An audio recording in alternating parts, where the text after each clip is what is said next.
भूटान का नाम जब हम सुनते हैं तो सबसे पहले ये थॉट आता है कि ये तो वही देश है ना जहां जीडीपी से ज्यादा हैप्पीनेस पर काम किया जाता है। वो देश जिसके बॉर्डर पर कोई फेंसिंग नहीं की गई है, क्योंकि इंडिया और भूटान के रिलेशन बहुत अच्छे रहे हैं। लेकिन आज से करीब 45 साल पहले कुछ ऐसा हो गया था कि भूटान ने इंडियंस पर ही गोली चला दी थी। तो क्या था ये इंसिडेंट? क्यों कुछ इंडियंस भूटान की गोलियों का शिकार बने? आज हिस्ट्री कनेक्ट में हम इसी कहानी को जानेंगे, क्योंकि अपना इतिहास नहीं जानोगे तो खुद को कैसे पहचानोगे। तो भूटान के सैनिकों की गोली से इंडियंस के मरने की कहानी भूटान से नहीं बल्कि हिंदुस्तान से शुरू होती है, नॉर्थ ईस्ट के एक स्टेट से जिसका नाम है असम। तो बात है साल 1979 की।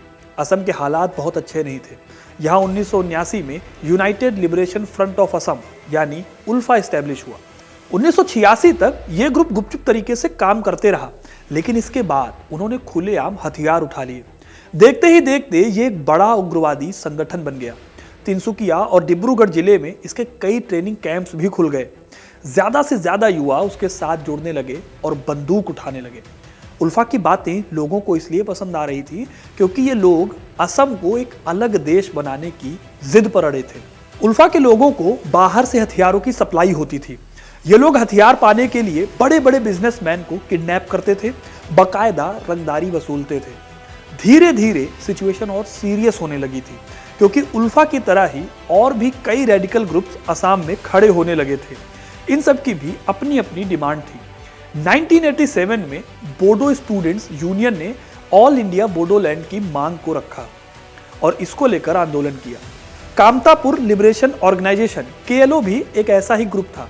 इसके साथ ही national democratic front of Bodoland NDFB भी बनकर निकला, जो कि बोडोलैंड की मांग कर रहा था। धीरे धीरे बाकी ट्राइब्स के लोगों ने भी अपने अपने ग्रुप्स बना लिए। अब सरकार को लगा कि सिचुएशन आउट ऑफ कंट्रोल हो रही है, इसलिए दिल्ली में खूब सारी मीटिंग्स हुई। उल्फा और उसके जैसे कई ग्रुप्स को बैन किया गया और यह तय किया गया कि किसी को भी बख्शा नहीं जाएगा। इसके लिए सरकार ने 2 मिलिट्री ऑपरेशंस चलाए, ऑपरेशन बजरंग और ऑपरेशन राइनो। सरकार का साफ आदेश था कि एक भी उग्रवादी असम में अब दिखना नहीं चाहिए। ये इतना जबरदस्त ऑपरेशन था कि रेडिकल ग्रुप्स के पांव उखड़ गए। वो सब असम छोड़कर भागने लगे, लेकिन उनके सामने सवाल था कि वो जाएं तो जाएं कहां। अब कहने को तो आपको सबसे आसान रास्ता लगेगा कि बांग्लादेश, लेकिन इस बार कंगाली में आटा गीला वाला हिसाब था, क्योंकि शेख हसीना इसी टाइम पर PM बनी थी और वो इंडिया के सपोर्ट में थी। इसलिए न सिर्फ उन्होंने उग्रवादियों को वहां से खदेड़ दिया, बल्कि घुसने भी नहीं दिया। अब इन संगठनों को सिर छिपाने के लिए एक ही जगह नजर आ रही थी, और वो जगह थी भूटान के घने जंगल। उस दौर में भूटान पूरी तरह से भारत पर डिपेंडेंट था, तो उग्रवादियों को लगा भी नहीं था कि उन्हें भूटान से मदद भी मिलेगी। लेकिन फिर भी उन्होंने जब मदद मांगी तो भूटान नरेश जिग्मे सिंगे वांगचुक मान गए।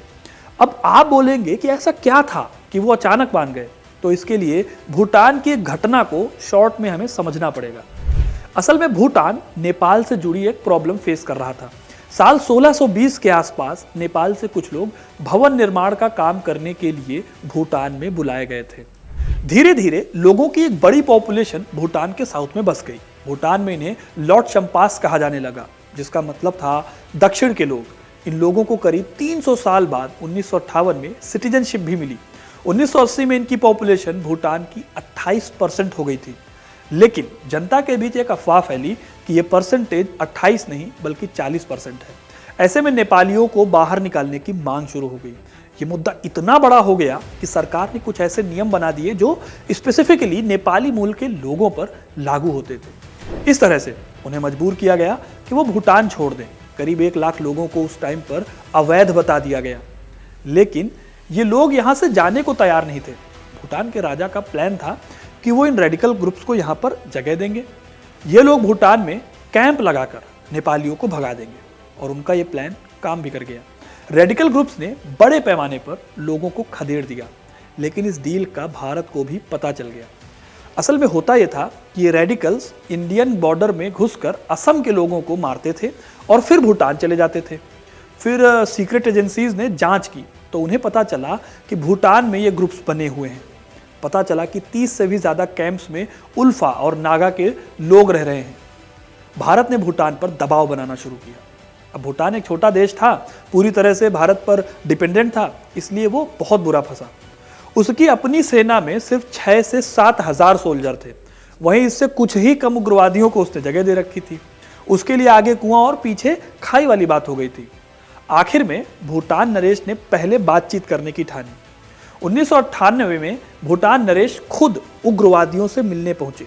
उस समय भूटान में उल्फा, एनडीएफबी और केलो तीनों उग्रवादी संगठन मौजूद थे, लेकिन इस मीटिंग का कोई नतीजा नहीं निकला। इधर भारत ने फिर से दबाव बनाना शुरू कर दिया। तो फिर भूटान की संसद की ओर से उग्रवादियों को चेतावनी दी गई। कहा गया कि अगर 31 दिसंबर 2001 तक उन्होंने भूटान खाली नहीं किया तो उन पर सैनिक कार्रवाई होगी। लेकिन इससे भी कोई फर्क पड़ा नहीं और असम में उनके हमले जारी रहे।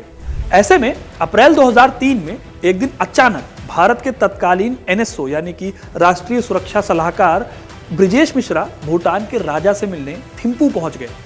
इसके बाद जून 2003 में भूटान की संसद में एक अध्यादेश पारित किया गया और तय किया गया कि एक आखिरी बार बातचीत होगी, फिर सैन्य कार्रवाई का फैसला लिया जाएगा। लेकिन ये रेडिकल ग्रुप्स अपनी बात पर अड़े रहे। फिर वही हुआ जो होना था। 15 दिसंबर 2003 को भूटान की 6000 सैनिकों वाली रॉयल भूटान सेना ने ऑपरेशन ऑल क्लियर शुरू किया। अचानक तीनों उग्रवादी संगठनों पर हमला बोला गया। उनके 30 कैंप्स को खत्म कर दिया गया। तीनों ग्रुप से कम 650 उग्रवादी या तो मार दिए गए या फिर अरेस्ट कर लिए गए। 3 जनवरी 2004 को यह ऑपरेशन खत्म हुआ। इस ऑपरेशन में 11 भूटानी सैनिक शहीद भी हुए। पूरे ऑपरेशन ऑल क्लियर के दौरान इंडियन आर्मी ने भूटानी सेना के साथ खड़े होकर उनकी हेल्प की। हालांकि ये लोग सीधे जंग में नहीं उतरे। इंडियन आर्मी ने मेडिकल और बाकी सारी जरूरी मदद भूटान के सैनिकों को दी, लॉजिस्टिक्स और मेडिकल हेल्प भी दी। कहा तो ये भी जाता है कि इंडियन आर्मी ने इस ऑपरेशन से पहले कई दिनों तक भूटान की सेना को एक विशेष युद्धाभ्यास करवाया, जिससे कि वो उग्रवादियों का अच्छे से सामना कर सके। तो दोस्तों, ये थी कहानी उस ऑपरेशन की जिसमें भूटान की सेना भारतीयों के खिलाफ खड़ी हुई। आपको ये कहानी कैसी लगी हमें कमेंट करके जरूर बताइएगा। वीडियो को लाइक और शेयर करना ना भूलें और ऐसी ही इंटरेस्टिंग कहानियों के लिए हिस्ट्री कनेक्ट को सब्सक्राइब जरूर करें।